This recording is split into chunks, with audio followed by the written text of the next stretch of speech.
MCC की round 2 की counselling start हो चुकी है।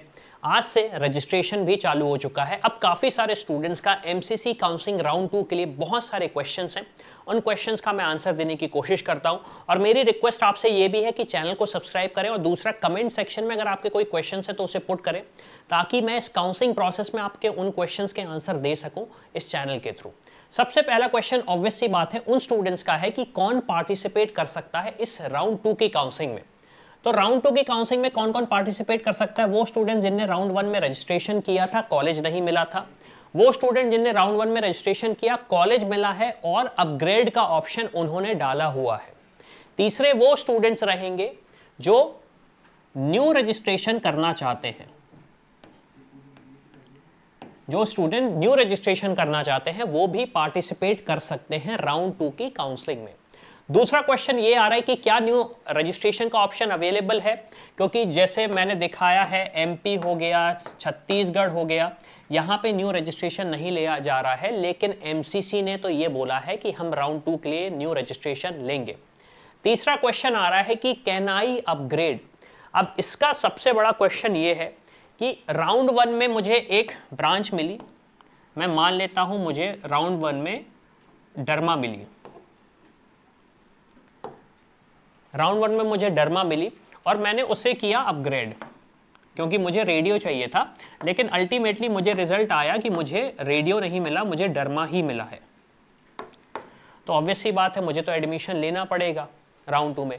लेकिन क्या इसके बाद मैं अपग्रेड कर सकता हूं? तो यस, राउंड 2 के बाद आप अपग्रेड कर सकते हो। विलिंगनेस टू अपग्रेड का ऑप्शन आपके पास है राउंड 2 में भी, चाहे आपको सीट मिली हो या सीट नहीं मिली हो। राउंड 2 में मतलब राउंड 3 में जाने के लिए।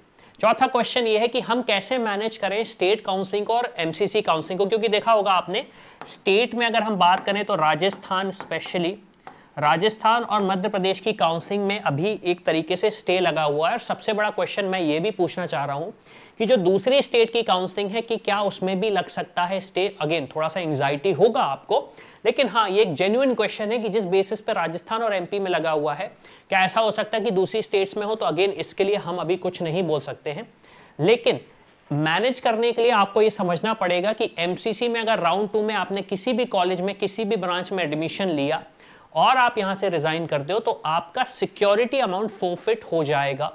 और सबसे इंपॉर्टेंट चीज, अगर मान लीजिए आपने एमपी की काउंसलिंग में एडमिशन लिया और उस टाइम तक, अगेन क्योंकि हमें ड्यूरेशन तो नहीं पता है कि वो स्टे कब तक उठेगा, लेकिन मान लीजिए आपने एमपी की काउंसलिंग में पार्टिसिपेट किया है और आपने एडमिशन ले लिया एमपी में और आपने कहा नहीं मैं एमसीसी जाना चाहता हूं और वहां से रिजाइन किया, तो आपको एक चीज ये भी देखनी पड़ेगी कि क्या आप पे सीट लीविंग बॉन्ड का क्लॉज एप्लीकेबल हुआ है या नहीं। क्यों? क्योंकि अगर सीट लीविंग बॉन्ड अगर आप पे एप्लीकेबल हो गया तो बहुत बड़ा चैलेंज आ जाएगा, तो इसलिए थोड़ा सा मैनेज करके चलना पड़ेगा आपको। चौथा क्वेश्चन, पांचवा क्वेश्चन यही है कि एक्सपेक्टेड कट ऑफ क्या है। तो expected cut off as usual अगर मैं बात करूं तो हल्का सा ऊपर ही रहेगा। रीजन बड़ा सिंपल सा ये है क्योंकि स्टेट की काउंसलिंग पॉज हुई है, तो काफी सारे स्टूडेंट्स चाह रहे हैं कि हम, मतलब स्टेट्स इन द सेंस कुछ जिन स्टेट्स की अगर काउंसलिंग पॉज हुई है तो स्टूडेंट्स चाह रहे हैं कि हमें अगर एक सीट, डिजायर्ड सीट एक पर्टिकुलर गवर्नमेंट मेडिकल कॉलेज में या प्राइवेट कॉलेज जैसे डीम्ड यूनिवर्सिटी उसमें मिल जाता है तो हम सेटिस्फाइड रहते हैं, हम वेट नहीं करते, क्योंकि ऑब्वियस सी बात है बहुत ज्यादा डिले हो चुकी है काउंसलिंग। तो कट ऑफ एज एक्सपेक्टेड मुझे लग ही रहा है कि हल्का सा ऊपर जाएगा। डिटेल वीडियो मैं बना दूंगा आपको, उसके लिए अगेन मेरी रिक्वेस्ट है कि आप कमेंट करें आप किस तरीके के वीडियोस देखना चाहते हैं, किस तरीके की क्या कंटेंट देखना चाहते हैं, प्लीज कमेंट करके बताएं ताकि हमारी टीम उस पर रिसर्च करके आपको अप टू डेट इंफॉर्मेशन दे सके। तो इसी के साथ मैं हूं अविनाश, मेरा काम है रास्ता दिखाना, उस पर चल के डॉक्टर बनना आपका। I hope you like this video. For more such videos, keep watching our channel and do not forget to like, share and subscribe.